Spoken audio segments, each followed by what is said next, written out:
நான் எதுக்காக அஸ்ட்ராலஜி அப்பாயின்மெண்ட்டை நிப்பாட்டிட்டு வாஸ்துவில் ரொம்ப கவனத்தை செலுத்துகிறேன்னா, மக்கள் ரொம்ப தெளிவாக இந்த விஷயத்தை புரிஞ்சுக்கணும். யாருனாச்சு வர இன்கமாக வேணாம்னு சொல்லுவாங்களே, நம்ம சொல்லக்கூடிய கருத்து எப்படி தெரியுமா? அதை மட்டும் ஒருத்தவங்க கேட்டாங்கன்னு வச்சுங்க, அவங்க ஞானி.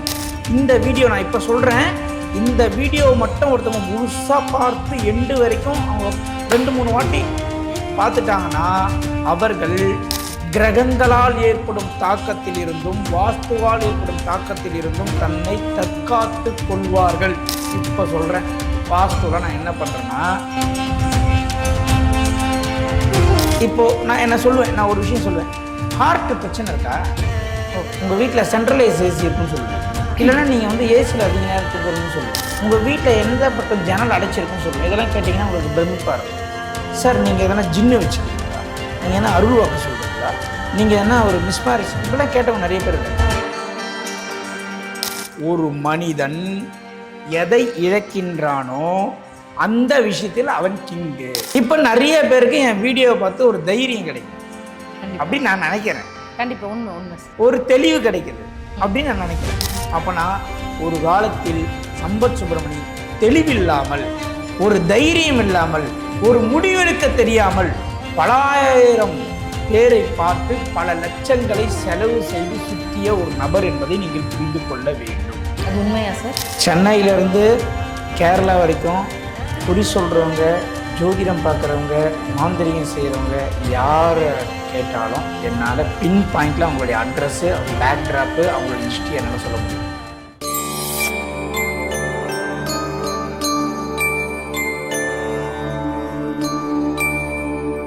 டெம்பிள் எக்ஸ்பிரஸ் நேயர்கள் அனைவருக்கும் வணக்கம். இன்னைக்கு நம்ம ஒரு விஷயத்த யூடியூப்ல கேட்கணும் அப்படின்னாலே அதை பற்றி சொல்றதுக்கு ஒரு கான்ஃபிடென்ட்டாக ஒரு ஆள் இருந்தால் போதும். அது வேற யாரும் இல்லை, நம்ம கூட இன்னைக்கு இணைஞ்சிருக்காங்க பிஎம்கே வாஸ்து அகாடமி நிறுவனர் திரு சம்பத் சுப்பிரமணி சார் இருக்காங்க. வணக்கம் சார். வணக்கம் மேடம். எப்படி இருக்கீங்க சார்? நல்லா இருக்கேன் மேடம். Super sir. இப்போ எல்லாருக்குமே ஒரு கேள்வி இருக்கு சார். உங்களோட கான்ஃபிடென்ட் தான் எங்கள் எல்லாருக்குமே ஒரு ட்ராவல் பண்ணுறதுக்கு இருக்குது. ஸோ இந்த 2026 வருஷம் ஃபுல்லாக நாம் பயணிக்கணும் அப்படின்னா உங்களோட வார்த்தைகள் ரொம்ப உறுதுணையாக இருக்குது அப்படின்னே சொல்லலாம். யூடியூப்பில் பார்த்து நிறைய பேர் நீங்கள் சொல்கிற மாதிரி கிராமத்தில் இருக்கிற ஒருத்தரும் உங்களோட ஸ்பீச்சை கேட்டு இருக்காங்க. அவங்களுக்கு ஒரு டவுட்டு சார், வாஸ்து மட்டுமே பண்ணிட்டு இருக்கீங்க, ஏன் சார் ஜாதகம்லாம் அப்பாயின்மெண்ட் ஃபோன் பண்ணால் கூட நீங்கள் எடுக்கிறதே இல்லை அப்படின்னு சொல்கிறாங்க. அப்போது எப்படி சார், உங்களோட உதவி இல்லைன்னா எப்படி? இல்லை, மக்கள் ஒரு விஷயத்த ரொம்ப தெளிவாக புரிஞ்சுக்கணும். நான் எதுக்காக அஸ்ட்ராலஜி அப்பாயின்மெண்ட்டை நிப்பாட்டிட்டு வாஸ்துவில் ரொம்ப கவனத்தை செலுத்துகிறேன்னா, மக்கள் ரொம்ப தெளிவாக இந்த விஷயத்தை புரிஞ்சுக்கணும். யாருனாச்சு வர இன்கமாக வேணான்னு சொல்லுவாங்களே, புரியுது சார். இப்போ வர இன்கமே ஒருத்தர் வேணான்னு சொல்கிறாருன்னா அப்போ அவர் வேற ஏதோ ஒன்று செய்கிறாருன்னு தான் அர்த்தம்.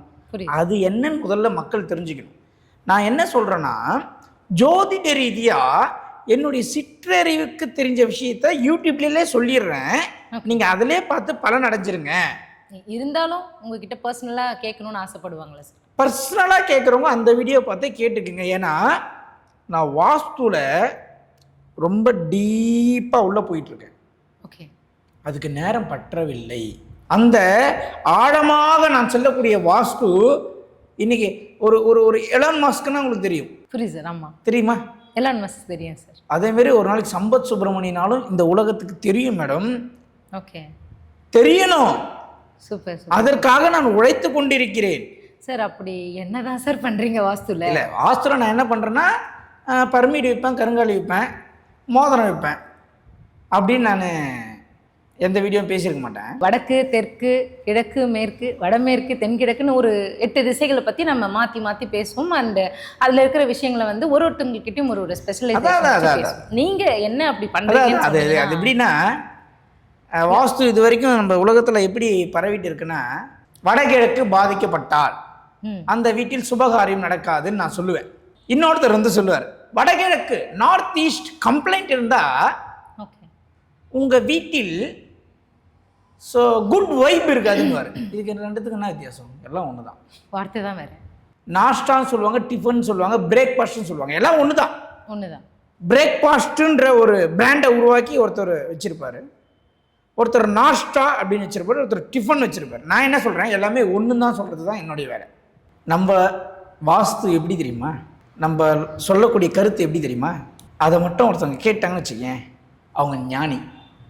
ஒரு ஞானிக்குண்டான பொறுமை, பக்குவம் அனைத்துமே அவங்களுக்கு வந்துடும்.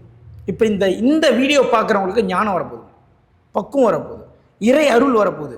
இந்த வீடியோ நான் இப்போ சொல்கிறேன், இந்த வீடியோ மட்டும் ஒருத்தவங்க முழுசாக பார்த்து எண்டு வரைக்கும் அவங்க 2-3 வாட்டி பார்த்துட்டாங்கன்னா அவர்கள் கிரகங்களால் ஏற்படும் தாக்கத்தில் இருந்தும் வாஸ்துவால் ஏற்படும் தாக்கத்தில் இருந்தும் தன்னை தற்காத்து கொள்வார்கள்.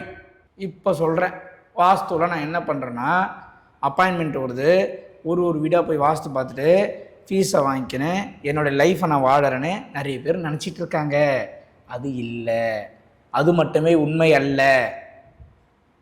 ஒரு விஷயத்தையும் நம்ம என்ன பண்ணுறோன்னா, அக்கு ஆணி வேறாக பிரிக்கிறோம், மறுபடியும் சேர்க்குறோம். ஒரு RNDன்னு சொல்லக்கூடிய ரிசர்ச் அண்ட் டெவலப்மெண்ட் பண்ணுறோம். இது ஏன் பண்ணுறோன்னா, இன்னைக்கு சம்பத் சுப்பிரமணியன் இருக்காரு பண்ணுறாரு,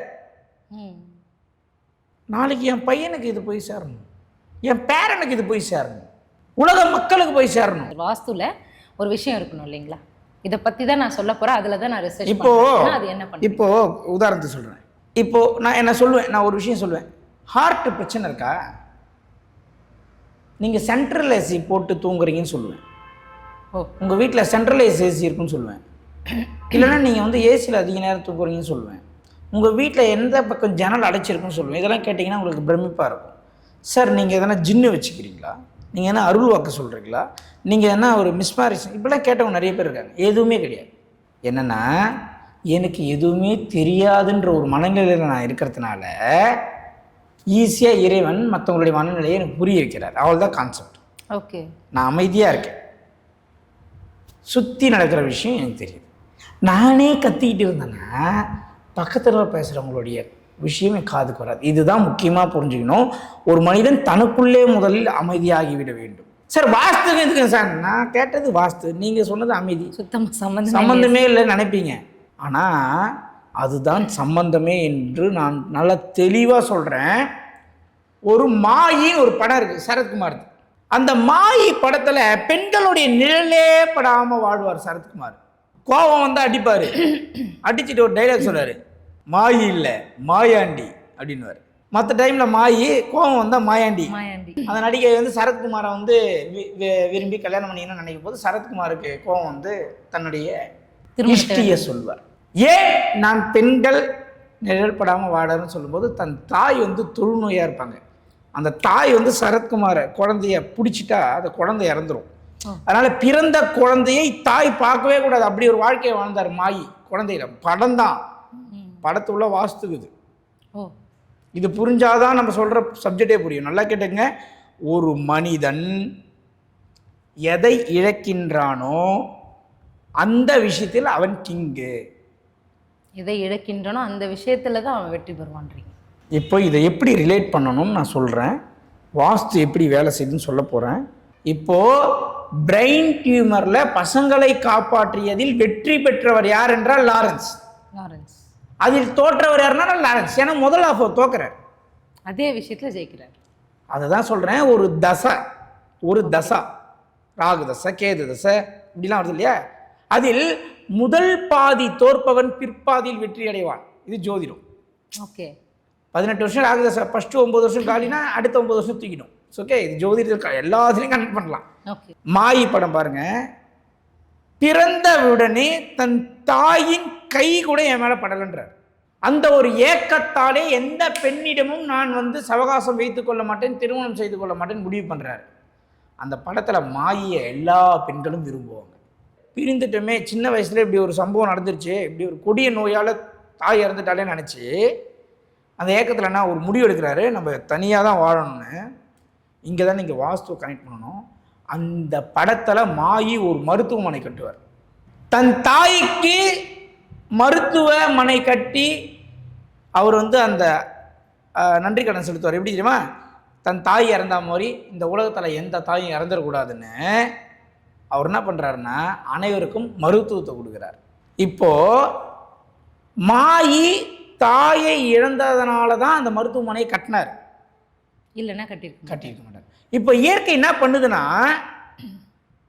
எதை பண்ண வச்சா நீ என்ன பண்ணுவோன்னு அதுக்கு தெரியும். ஒருவேளை அந்த படத்தில் மாயி படத்தில் தாய் நல்லா இருந்துங்கன்னா சரத்குமார் நல்லா ட்ரிங்க் வச்சுட்டு ஜாலியாக சுற்றிக்கிட்டு படத்தில் லவ் பண்ணி லவ் ஸ்டோரி வேறு மாதிரி போயிருக்கும்.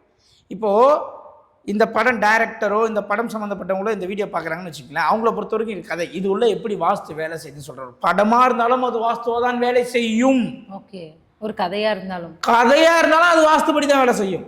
முதலில் ஒரு மனிதன் பிரெயின் டியூமரால் பாதிக்கப்படுகிறார். பல ஆயிரம் கணக்கான குழந்தைகளுக்கு பிரெயின் டியூமரால் பாதிக்கப்பட்ட பசங்களை காப்பாற்றுறார். தன் தாயோடைய அரவணைப்பிலிருந்து ஒருவர் விலகுகிறார்.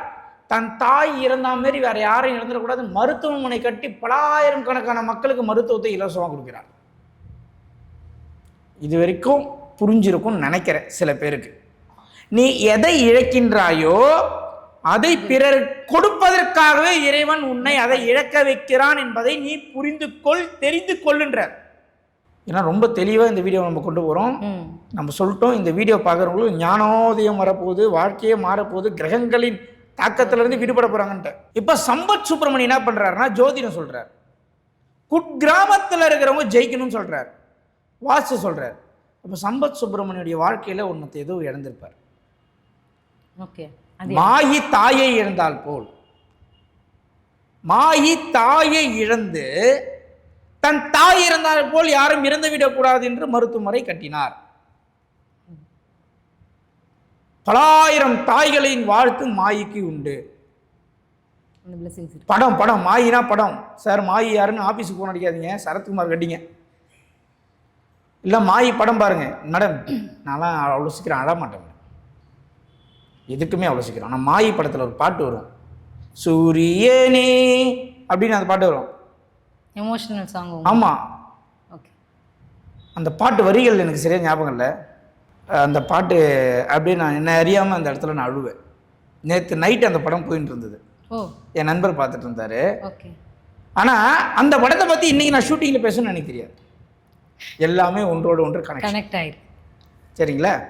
அப்போது சம்பத் சுப்பிரமணி ஏன் வாஸ்துவில் இவ்வளோ தூரம் போய் வந்து ரிசர்ச் பண்ணி எல்லாத்தையும் பண்ணினுக்கிறாருன்னா, உங்கள் டைமை மொத்தமாக அதுக்கு போடுறதுக்கான அப்படியே என் வாழ்க்கையை அப்படியே அர்ப்பணிச்சிடணும் அந்த வாஸ்துக்காக நீ ஏன் ஓடுறேன் அப்படின்னா, இந்த லாரன்ஸ் மாதிரி மாயி மாரி சம்பத்துக்கும் ஒரு கதை இருக்குது. அந்த கதையில் சிறு துளி மட்டும் நான் இப்போ சொல்கிறேன், சொல்லுங்க. இப்போ நிறைய பேருக்கு என் வீடியோவை பார்த்து ஒரு தைரியம் கிடைக்குது அப்படின்னு நான் நினைக்கிறேன். கண்டிப்பாக உண்மை உண்மை சார். ஒரு தெளிவு கிடைக்குது அப்படின்னு நான் நினைக்கிறேன். அப்போனா ஒரு காலத்தில் சம்பத் சுப்பிரமணி தெளிவில்லாமல், ஒரு தைரியம் இல்லாமல், ஒரு முடிவெடுக்க தெரியாமல் பலாயிரம் பேரை பார்த்து பல லட்சங்களை செலவு செய்து சுத்திய ஒரு நபர் என்பதை நீங்கள் புரிந்து கொள்ள வேண்டும். அது உண்மையா சார்? உண்மையா? சென்னையிலேருந்து கேரளா வரைக்கும் குறி சொல்கிறவங்க, ஜோதிடம் பார்க்குறவங்க, மாந்திரிகம் செய்கிறவங்க யாரை கேட்டாலும் என்னால் பின் பாயிண்டில் அவங்களுடைய அட்ரஸ்ஸு, பேக்ட்ராப்பு, அவங்களுடைய ஹிஸ்ட்ரி என்னால் சொல்ல முடியும். அத்தனை பேரும் நீங்கள் சந்திச்சிருக்கேன். என் வாழ்க்கையும் ஒரு நாள் மாறிவிடாதான் சந்திச்சிருக்கேன். ஓகே. அதனால தான் அடிக்கடி சொல்கிறேன், என் வாழ்க்கையும் ஒரு நாள் மாறிவிடாதா என்று ஏங்குபவர்களுடைய வாழ்க்கை ஒரு நாள் மாறியே தீரணும். மாறல. இப்போ இறைவன் என்ன பண்ணிட்டான், 10 வருஷமாக சுத்த வச்சான், செலவு பண்ண வச்சான். மன ரீதியான பாதிப்புகளை ஏற்படுத்தி சைக்காலஜி டாக்டர் கிட்ட போயிட்டு செட்டிநாடு ஹாஸ்பிட்டல் கேளம்பாக்கத்தில் நான் பெட்டில் படுத்திருப்பேன். 10 ஸ்டூடெண்ட் என்னை சுற்றி இருப்பாங்க, சீஃப் டாக்டர் 2 பேர் என்னை வச்சு கிளாஸ் எடுப்பாங்க. என்னுடைய ஃபைலு அந்த மருத்துவமனை அனுமதித்தால் அந்த ஃபைலை நான் வாங்கி காட்டுறேன், வீடியோவில் டேக் அப்படியே இருக்கும். இவ்வளோ பெரிய ஃபைல் சைக்காலஜி டாக்டர்கிட்ட. அப்போது இந்த அளவுக்கு டிஸ்டர்ப் ஆகி இந்த அளவுக்கு பிரச்சனைகளை நான் கடந்து வந்ததுனால தான் இவ்வளோ பேரை நான் தெளிவடைய வைக்க முடிகிறது.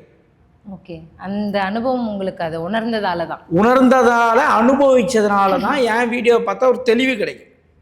நானே ரொம்ப தெளிவாக இருந்தேன்னு வச்சுக்கோங்க, என் வீடியோ பார்க்குறவங்களுக்கு தெளிவை நான் கொடுக்க முடியாது. ஓகேங்களா? அப்போது ஒரு முடிவு பண்ணியாச்சு. இப்போ என்ன முடிவு பண்ணிட்டோன்னா, இவர் உண்மையான ஒரு நபராக இருக்க மாட்டாரா, இவர்கிட்ட போனால் வாழ்க்கை மாறிட்ட தான் போகிறேன். அவர் ஒரு அமௌண்ட்டு கேட்குறாரு, அந்த அமௌண்ட்டை நான் வந்து தண்டல் வாங்குவேன், கடன் வாங்குவேன். வண்டியெல்லாம் விற்றுக்கிறேன் மேடம், 2 வீலரை வண்டியெல்லாம் விற்று என்னென்னமோ பண்ணியிருக்கேன். யாருமே உண்மையாக இல்லை. அப்போ யாருமே உண்மையா இல்லை என்றது தெரிந்து கொண்டால் தான் நீ உண்மையானவனாக மாறுவா என்பது இறைவனுக்கு தெரிந்திருக்கிறது. அப்பவே 10 வருஷத்துக்கு முன்னால 10 வருஷத்துக்கு முன்னாடி தெரிஞ்சிச்சு. எவனுமே உண்மை இல்லைன்னு நீ தெரிஞ்சாதான் நீ உண்மையானவனா மாறுவே. உன்னை மாரி பாதிக்கப்பட்டவனுக்கு நீ உண்மையா இருப்ப, நேர்மையா இருப்பன்னு இறைவனுக்கு தெரிஞ்சிடுச்சு. அந்த ஒரு வழியில நம்ம செல்வதால் பிறந்தோம், வளர்ந்தோம். 10 வருடங்கள் இந்த ஜோதிடம், வாஸ்து, மாந்திரிகம் என்பதில் சுற்றி திரிந்து அலைந்தோம். ஏன் சுத்தணும், எதுக்கு சுத்தணுன்ற விஷயத்த நான் அப்புறம் சொல்கிறேன். அது குடும்ப கதை. அது நமக்கு வேண்டாம் சார். இல்லை, அது குடும்ப கதை. அது பெரிய ஒரு ஹிஸ்டாரிக்கல். அது கண்டிப்பாக நம்ம பேசுவோம். சுயசரிதை பேசக்கூடிய காலகட்டம் வரும், அன்னைக்கு பேசுவோம். இப்போ நான் ஒரு விஷயம், ஒரு காலகட்டத்தில் சம்பத் சுப்பிரமணி என்பவர் இல்லை என்றாலும் அவர் பேசுகின்ற வீடியோ இருக்கும், அவர் எழுதிய புத்தகங்கள் இருக்கும், அவருடைய ரெக்கார்ட்ஸ் இருக்கும், அவர் ரிசர்ச்சோட. அது பலாயிரம் வருடம் பலாயிரம் மக்களை காப்பாற்றும் என்பதில் எந்த விதமான மாற்று கருத்தும் இல்லை.